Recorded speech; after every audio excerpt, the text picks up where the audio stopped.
So what's very special about our group is that we were friends before this group took place, and we were connected in different ways. The fact that we all work together, but how that in itself made it already a safe space, and how appealing that was to think that we were going to have something set apart where we could talk about things, and we didn't even have to put, how groups come together and they have group rules. You're like, this is what safety looks like. There are no rules. I think there was an assumed safety about it, right? And that because the next day everybody's returning back to the same place, but it never had to be discussed. Because it's just through love. I mean, we just Yes. like I just think I've experienced such loving moments with each of you, and vulnerability, and so you just know it's safe because you share that, and you have a love with each other, and you feel loved back, and so I can be myself, and I can express my thoughts, whether they might seem ignorant or they might seem totally on, or you can ask hard questions that you couldn't ask other people, because you know that it's through love, and that we all want to grow from it. Because there's times where I'm like, do I say this or do I not? Yeah. But if I'm going to say it anywhere, I can say it here. Yes. Because you guys all know me. I didn't know what to expect. I don't think we all knew what to expect from this amazing blessing. Having a venue like this where you can be yourself and you can just say, okay, I'm struggling with this. Help me out here. Like for me, before I came here, it was just Rome and Shannon.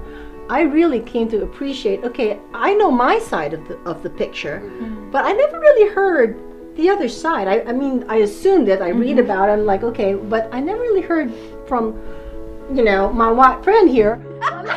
What, like her perspective? Am I white? No, honey, you're really quite red. So what role does this group play in your life as far as like the blinders off? I love when Melissa said that. Like you kind of get helping those fall, and then what role does it play in your consideration as you move through life, not only as a believer, but just because you're in relationship with each other? Such joy. It's such a God thing, because, it's like He's encouraged me just to branch out in areas that are uncomfortable. So I'm intentionally putting myself in situations that are uncomfortable. Shopping in different places, being exposed to humanity and not my own bubble. I just thought this would never happen because I'm such a recluse. I'm such an introvert. I don't trust anyone. And for me, it was stepping out with Shannon and then Veronica. So that moves to a part, we talk about that a lot, about the importance of confession. Like coming to the table and saying, okay, so here's my ignorance and all of its vulnerability, and I'm going to say some things, and it might be possibly offensive.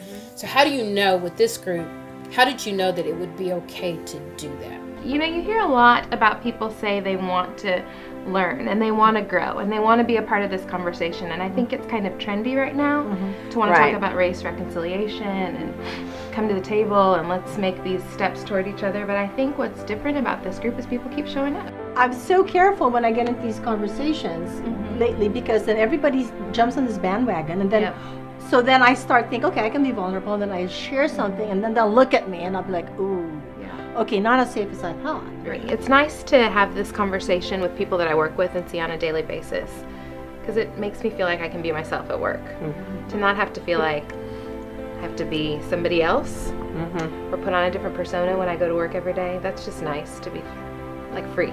I think, and I'm pretty sure that the whole fact that we are believers is what has taken this to a whole different level.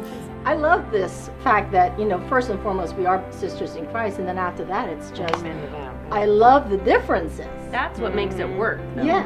Right. And having it, you can read American history and cry at the injustice that occurred, but when it's like your sister in Christ that you adore, who you've cried with and you've prayed with and who's loved you, and you feel it in a different way. This is the epitome of what pure joy is. So this is pure joy. Pure joy is when you have an experience, the impact matches the intent, and then there's this residual rippling, right? You don't want it to end. But you gotta go. You gotta have more. You gotta go, but you don't want to let it go. Right? So thus the name. What is our name? PureJoy. Absolutely.